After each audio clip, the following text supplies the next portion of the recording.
창세기 21장 22절로 34절까지 말씀입니다.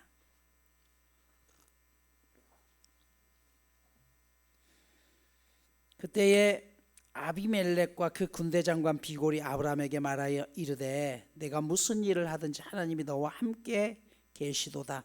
그런즉 너는 나와 내 아들과 내 손자에게 거짓되이 행하지 아니하기를 이제 여기서 하나님을 가리켜 내게 맹세하라. 내가 내게 후대한 대로 너도 나와 내가 머무는 이 땅에 행할 것이니라. 아브라함이 이르되 내가 맹세하리라 하고 아비멜렉의 종들이 아브라함의 우물을 빼앗은 일에 관하여 아브라함이 아비멜렉을 책망하매 아비멜렉이 이르되 누가 그리하였는지 내가 알지 못하노라. 너도 내게 알리지 아니하였고 나도 듣지 못하였더니 오늘에야 들었노라. 아브라함이 양과 소를 가져다가 아비멜렉에게 주고 두 사람이 서로 언약을 세우니라. 아브라함이 7 암양 새끼를 따라 놓으니 아비멜렉이 아브라함에게 이르되 이 7 암양 새끼를 따라 놓으면 어찌미냐. 아브라함이 이르되 너는 내 손에서 이 암양 새끼 7을 받아 내가 이 우물판 증거를 삼으라 하고 두 사람이 거기서 서로 맹세하였으므로 그곳을 브엘세바라 이름하였더라. 그들이 브엘세바에서 언약을 세우며 아비멜렉과 그 군대 장관 비골은 떠나 블레셋 사람의 땅으로 돌아갔고 아브라함은 브엘세바에 에셀 나무를 심고 거기서 영원하신 여호와의 이름을 불렀으며 그가 블레셋 사람의 땅에서 여러 날을 지냈더라. 아멘. 오늘 본문의 이야기는 이삭이 태어난 이후에 일어난 일이죠. 22절 오늘 본문을 보면 블레셋 왕이었던 아비멜렉과 군대 장관, 즉 오늘날로 이야기하면 국방부 장관 비골을 대동해서 오늘 아브라함을 찾아오게 됩니다. 그 이유는 아브라함 가족과 동맹을 맺기 위해서입니다. 여러분, 당시 블레셋은 이미 나라를 이룰 정도로 힘이 있는 나라였고요. 이 아브라함은 이제 조그마한 가족 공동체, 부족이라고 하기에도 작은 공동체였습니다.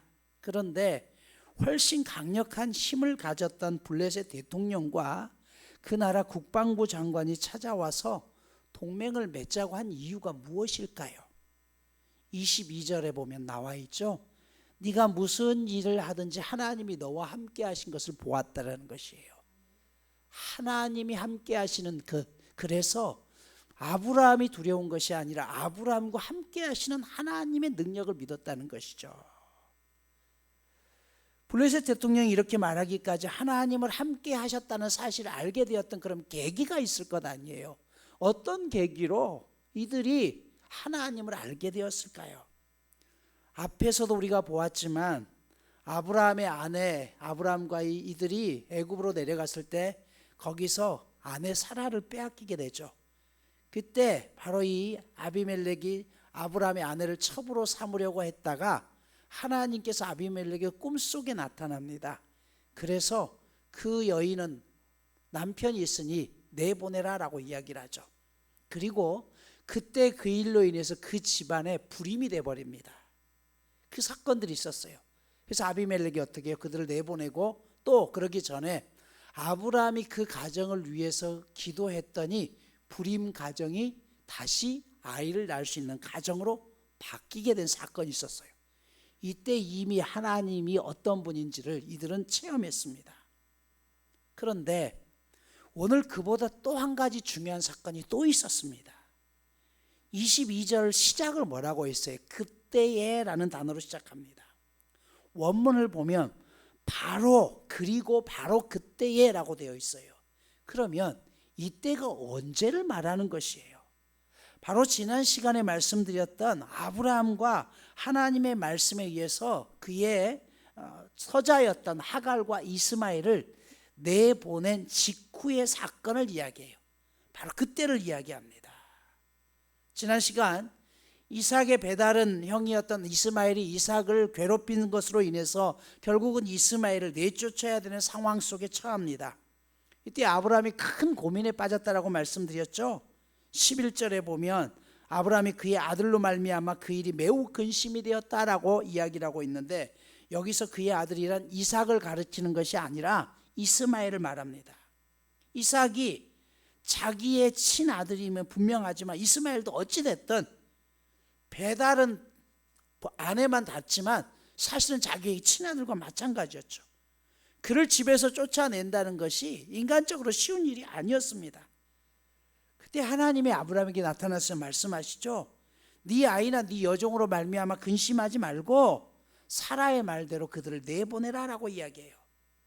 그러면서 하나님이 그 이스마엘에게도 한 민족을 이룰 것이다 라고 이야기했고, 결국 그 말에 순종하면서 아브라함이 그들을 내쫓습니다. 하나님께서 이같이 명령을 내리셨던 이유를 두고 이삭에게서 나는 자라야 네 씨가 될 것이다 라고 했습니다. 영적인 혈통을 이어갈 수 있는 건 이삭이라는 것이죠. 여러분, 이것은 하나님께서 이삭과 그의 후손만을 영적인 후손으로 인정하는 선택입니다. 인간적으로 생각한다면 이스마엘이나 이삭이나 둘 다 아버지 아브라함에게는 깨물면 아플 수밖에 없는 자식이에요. 하지만 하나님 편에서는 달랐습니다. 하나님의 영적 언약의 자손에 들어가지 못하면 그 자식은 진정한 의미에서 아브라함의 자식이라고 할 수 없었다는 것이에요. 우리는요, 내가 내 뱃속으로 자식을 낳기만 하면 전부 다 내 자식이라고 생각합니다. 내 성을 이어받고요, 내가 지어준 이름을 호적에 올려 있으니 당연히 내 자녀라고 생각하죠. 물론 육신적으로 생각하면 이 논리에는 어떤 하자도 없습니다. 하지만 하나님을 섬기는 부모라면 결코 그렇게 끝나서는 안 됩니다. 부모와 자녀가 둘 다 하나님께서 인정해 주시는 선택된 생명이 되지 못한다면 그 둘 사이에는 치명적인 결함이 있다는 것을 알아야 됩니다.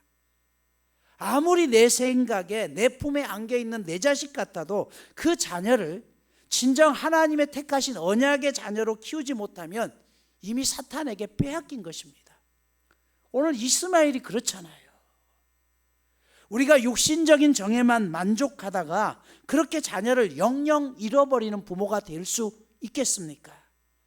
부모에게 있어서 자식의 생명이라는 내 생명보다 더 귀한 존재인데요, 정말 세상의 모든 것을 다 동원해서라도 빼앗겨서는 안 될 존재고 내 목숨과도 바쳐 살려야 될 존재가 자식 아닙니까? 그런데 세상에서 가장 가까웠던 이런 자녀가 내세에 가서 가장 멀어진 사이가 된다면 여러분 인정하시겠어요? 이거 어떻게 하실 겁니까?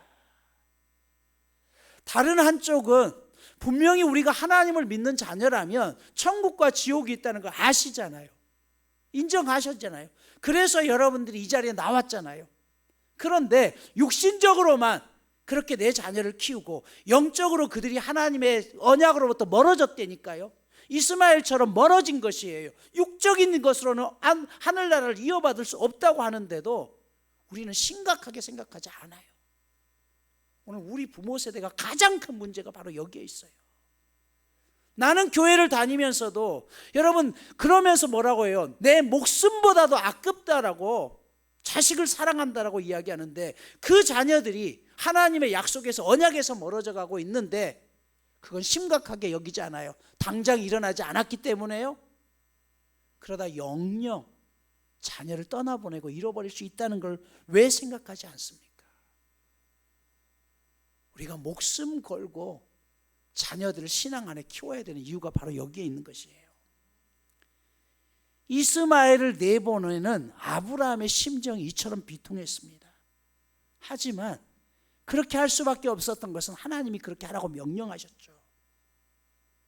결정적인 순간마다 하나님께서 아브라함을 찾아와 말씀하시고 이해할 수 없는 중에도 순종하는 아브라함을 아비멜렉이 봅니다. 바로 그 사건 이후에 아비멜렉이 찾아온 것이에요. 그러면서 한 말이, 네가 무슨 일을 하든지 간에 지난번에도 그렇고 이번에도 그렇고 하나님이 함께 하시는 것을 내가 보았다는 것이에요. 여러분, 세상적인 기준으로는 절대 이렇게 못합니다. 자식을 사랑하는 것도 중요하지만 그 옛날 부족 사회에 가장 큰 재산은요, 자녀입니다. 그것도 싸움에 나갈 수 있는 사내예요. 아들은 적들로부터 내 가족, 내 부족을 지켜낼 수 있는 유일한 수단입니다. 가장 강력한 무기예요. 그런데 그런 아들을 내보낸다는 것은요, 이스마엘뿐만 아니라 이스마엘의 후손을 통해서 태어날 자녀들까지 다 내보낸다는 것을 의미하는 것이에요. 그런데 이미 장성해서 전쟁에 나갈 수 있는 청소년기를 지냈던 이 아들을 미련 없이 내보낸다? 그럼 이거는 부족 사회에서는 이해할 수 없는 일입니다. 내 힘을 빼는 거거든요. 여러분, 세상 사람들이 언제 우리가 하나님이 함께 하신다라고 고백하실까요? 내가 성공하면 그럴까요? 아니면 내가 권력을 갖고 부자가 되면 하나님이 함께 하신다고 이야기할까요? 세상이 마음에 안 든다고 군중들을 모아서 데모할 때 말할까요? 권력을 가질 때가 아닙니다. 우리가 하나님의 말씀을 따라 살 때 세상 사람들은 우리를 보면서 하나님이 함께 하신다고 고백하는 것이에요. 이 세상을 바꾸고 구원을 이루셨던 예수님의 능력은 권력이 아니었어요. 힘이 아니었어요. 그분이 힘이 없어서 십자가에서 죽으셨나요? 아닙니다. 그런데 오늘 우리가 교회가 똑같은 유혹을 가져요. 정치적인 힘을 이용해서 하나님 나라를 세울 수 있다고 생각하고 종교적인 이름으로 공직에 나가서 선출된다면 그 힘을 사용해서 하나님의 일을 이룰 수 있다고 믿어요. 그런데 여러분들이 실제로 경험하는 것은 그 어떤 정치적인 힘도 힘의 원리를 가진 세상과 싸워 이겨내지 못합니다. 결국 세상의 힘과 싸우기 위해서 하나님의 원리가 아니라 세상의 원리로 맞섰다가 똑같이 타락하고 있는 기독교인들의 모습을 너무 많이 보잖아요. 그동안 얼마나 많은 크리스찬들이요, 권력만 있으면 모든 것을 바로잡을 수 있었다고 생각했는지 모릅니다. 그렇지만 예수님께서는 절대 권력으로 하나님 나라를 세우지 않았다는 사실을 우리가 명심해야 됩니다. 교회의 힘은요, 권력에서 나오는 것이 아니라 하나님의 말씀을 따라 하나님과 바른 관계를 맺을 때 나오는 것이에요. 그리스도인이라는 단어는 우리가 만든 단어가 아닙니다. 사도행전 11장 26절을 보면 믿지 않는 사람이었던 안디옥에 사는 사람들이 자신들과는 전혀 다른 모습으로 말씀을 따라 살아가는 안디옥 교회 교인들을 보면서 당신들은 우리와 구별된 사람들이다 라고 불려준 이름이, 그들로부터 시작되었던 이름이 그리스도인이란 이름이에요. 안디옥에서 많은 사람들이 하나님 앞에 돌아옵니다. 그러자 예루살렘 교회는 바나바를 안디옥으로 파송합니다. 이 구브로 태생이었던 네이 사람 바나바의 본명은요, 요셉입니다. 바나바는 가명이에요. 오늘날로 하면 별칭입니다. 원래 이름이 요셉이에요. 그런데 사람들은 그에게 위로의 아들이라는 바나바의 별명을 지어줬어요. 그는 품이 넓고 온유한 사람이었습니다. 바나바에 대한 소개를 마친 다음에 누가는 바나바에 대해서 이렇게 이야기해요. 바나바를 소개하고 그래서 많은 사람들이 하나님께로 돌아왔다라고 이야기해요. 바나바로 인해서 많은 사람들이 하나님께 돌아왔다라고 이야기를 해요. 바나바가 힘으로 했나요? 아니라는 것이에요. 다메섹에서 회심을 경험한 사울이 예루살렘에 있을 때 아무도 그와 만나려고 하지 않았지만 오직 바나바만 사울과 제자들의 만남을 주선시켰습니다. 또 그의 고향 다소에서 칩거에 있을 때도 직접 찾아가서 다소에 있는 사울을 데려다가 복음 전도자로 세웠던 사람이 누구였냐면 바나바였습니다. 그런 바나바에 대해서 사람들은 그 한 사람으로 인해서 많은 사람들이 예수께 돌아왔다라고 사도행전은 기록하고 있어요. 강은교 선생님이 쓴 당신의 손이라는 시가 있습니다. 이런 내용이에요. 당신의 손이 길을 만지니 누워있는 길이 일어서는 길이 되네. 당신의 슬픔이 살을 만지니 머뭇대는 슬픔의 살이 기쁨의 살이 되네. 당신이 죽음을 만지니 천지에 일어서는 뿌리들의 뼈. 누군가 한 사람이 만지니까 그 만지는 것보다 죽은 사람이 살아나고요, 뼈들이 생기를 받게 돼요. 바나바는 그런 손을 가진 사람이었습니다. 그가 사울과 함께 안디옥에서 1년 동안 성도들을 가르칩니다. 그래서 그렇게 바나바의 그 모습을 보고 변화된 그런 사람들을 보면서 안디옥에 있던 사람들이, 믿지 않던 사람들이 정말 당신들은 예수님을 닮은 사람 같습니다 라고 그렇게 지어줬던 이름이 그리스도인이란 이름이에요. 아이러니하게도요, 이 단어가 생기면서부터 그리스도인들에게는 대박해와 핍박이 시작됩니다. 그리스도인이라는 말이 생기기 전까지는요, 당시 유대를 지배했던 로마 제국에서 유대교와 기독교가 구분이 안 되던 때예요. 그냥 하나님을 다 믿는 하나님의 사람이었어요. 그런데 그리스도인이라는, 기독교인이라는 말이 생기면서 유대인과 확실하게 구분이 되기 시작합니다. 이 기독교인이 생기면서 로마 제국은요, 신흥 종교인 기독교인들에 대해서 주목하기 시작합니다. 그 이유가 황제 숭배를 거부하기 시작했고, 당시 로마 제국의 근간을 구성하고 있던 노예 제도를 반대했던 사람들이 그리스도인들이에요. 남녀 평등을 주장하면서 신분 제도를 새롭게 해야 된다라고 말했던 사람들이 그리스도인이었어요. 그래서 로마 제국에서는 그런 불순 세력들을 초장에 박살내버려야 된다고 생각하기 시작합니다.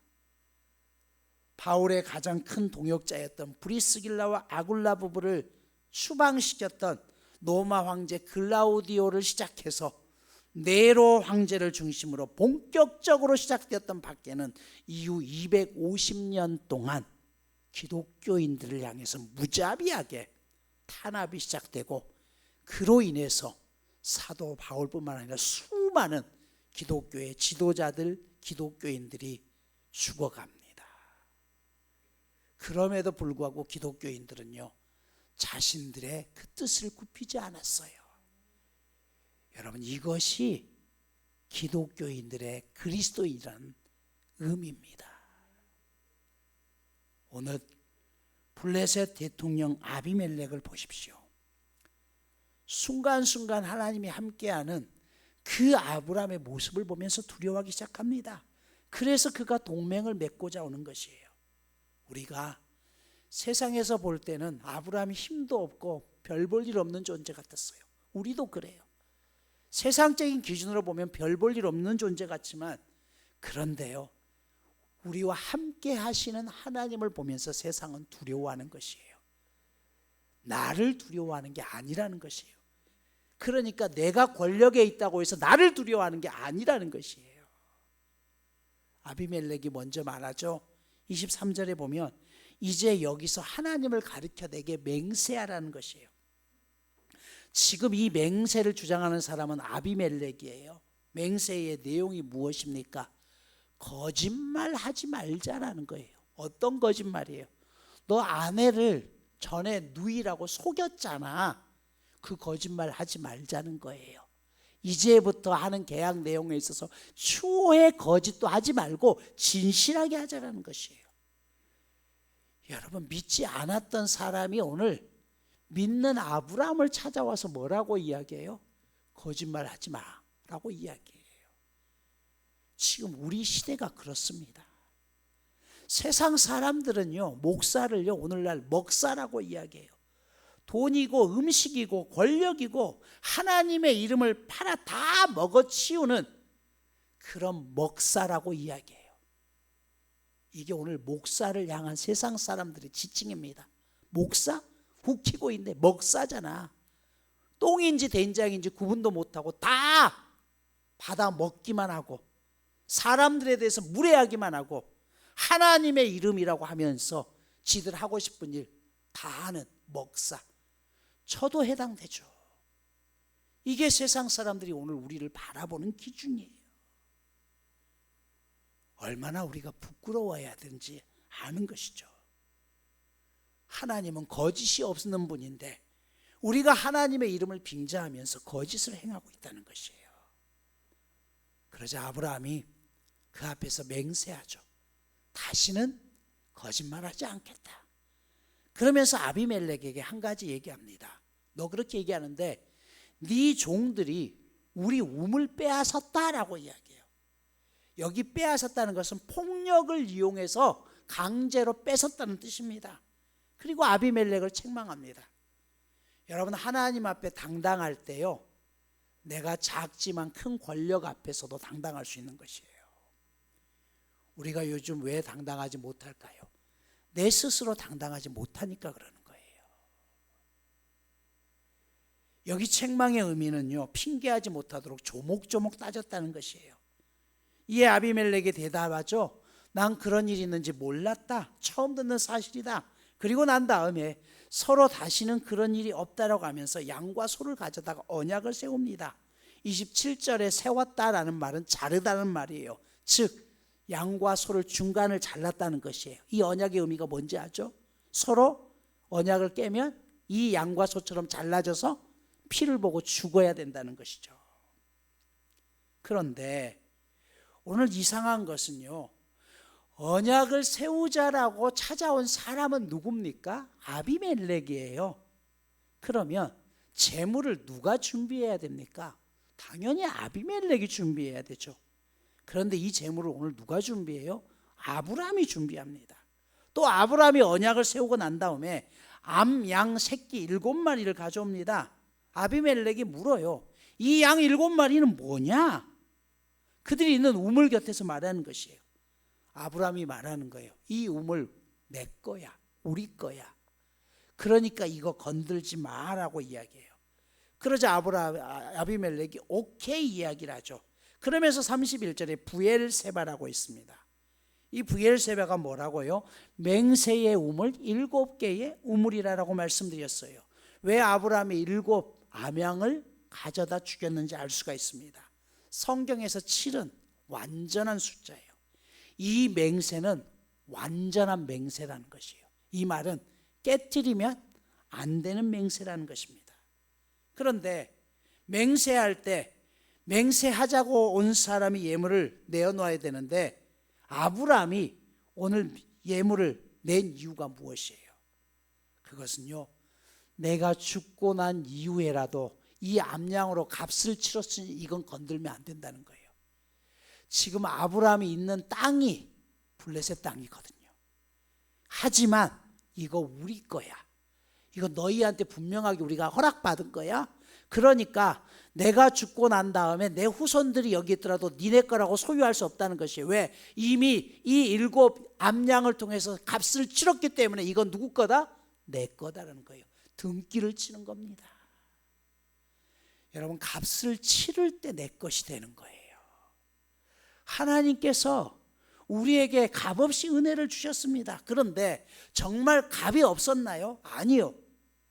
독생자 아들 예수 그리스도의 생명으로 값을 치른 거예요.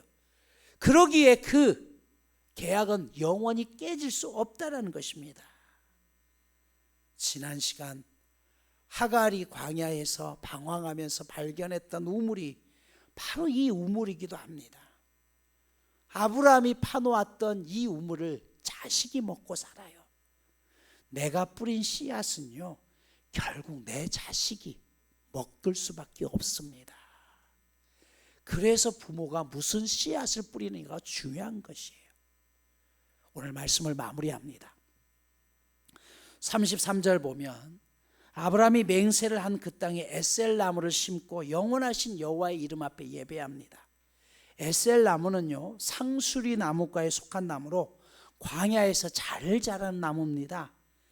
타마리스크 나무라고도 하는데 사막 지역에서 흔히 발견되는 나무로 제법 키가 크고 가지도 많고 잎이 많아서 지나가는 사람들에게 큰 그늘을 제공하는 굉장히 중요한 나무입니다.